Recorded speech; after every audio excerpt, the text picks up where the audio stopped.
work towards having all of that, I could be probably convinced to be at least not against it. Whereas now, I'm opposed. That's a good thought. Thank you, John. Where's the city of Kent going to start and stop with their inspections? And of course, questions about what triggers the need for the inspection, whose responsibility is it, and all of that type of thing. But those of us who deal, and I've not been doing it very long. Many of you have been doing it for years and years, but there are a lot of things that the landlord can't control. And it gets into a money issue, a financial issue of things that have to be taken care of or might be required to be taken care of, but really out of the landlord's control. And some of that falls on the tenant, and I guess we can take steps to move the tenant out that won't keep things in shape, but it does seem to be targeting one thing that's out of control, out of our hands.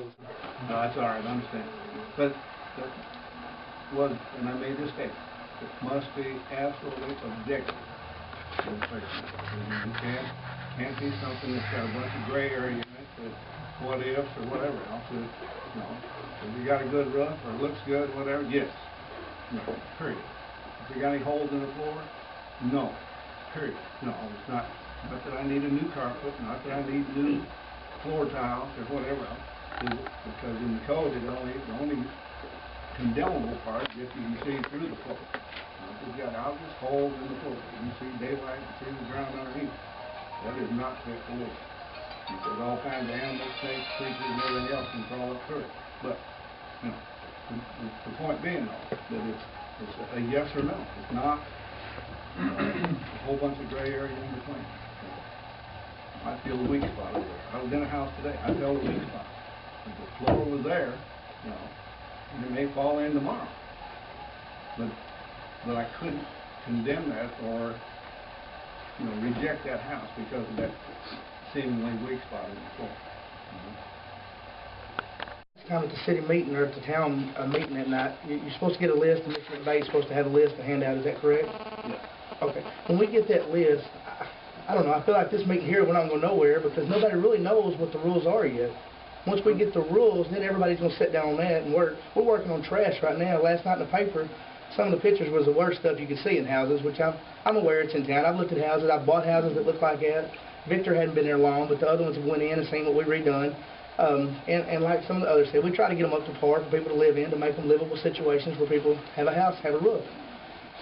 Until we get the list, it's going to be hard to pick what's going on with the houses, right? Yeah, understand. I mean, is it going to be over trash and grass, or is it grass being too tall? I mean, it's still going to be the... We've already got a code inspector for all that stuff. All that comes around, and if the debris is too tall, he writes us letters or calls us. So. Well, but see, he's the property manager in this case.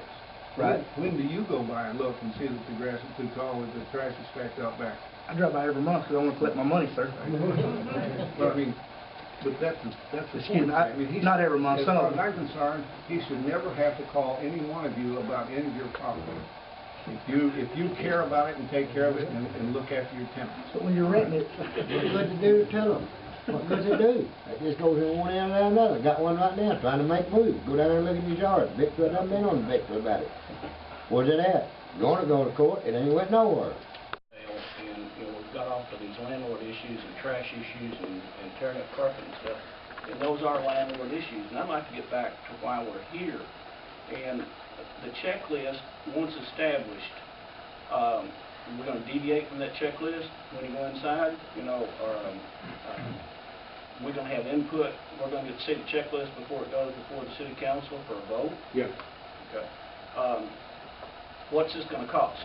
Nobody's talked about cost. Don't know. I mean, it won't be any more expensive than any other inspections we make. Okay, so I mean, it's not intended to generate a lot of revenue for the city. So if you own 300 properties in Kennett, times $20, 30. 30 bucks, you know, what, you know, Basically, we're here to make sure the houses are safe to live in. That's it. Yeah. but Is you're it all gonna do this, houses? if you're gonna Yes. do this, It'd be residential and rental. Yes. It'll be people like me that's homeowners will be under the same. Yeah, like if, that might if be- your property changes hands, it has to be inspected, yes. Okay. You know, I talked to a friend of mine that came from North Carolina. There they have a thing that's called certificate of livability. And if you sell the house 2 or 3 times during a 10-year period, that certificate stands good. But when that certificate expires at the end of that 10-year period, whether you sell it or whatever, you have to pay for another one. And now, I feel that the city is infringing on property rights. If we're talking about selling homes now, it's my choice. If I want to buy a home that doesn't have a roof on it, it's my choice. We're talking about 2 wholly different things now. We're talking about selling, transferring property. Where's that going to stop? If I got a boat, does the city got to come out and inspect it too, make sure it's safe? I mean, it's got to stop somewhere. An ordinance like this is a huge step in the wrong direction, no It's- matter how you look at it. And another thing is, even if it's a renter, who's forcing the tenant to move in? Who's got the gun on the tenant saying, you've got to move in this property?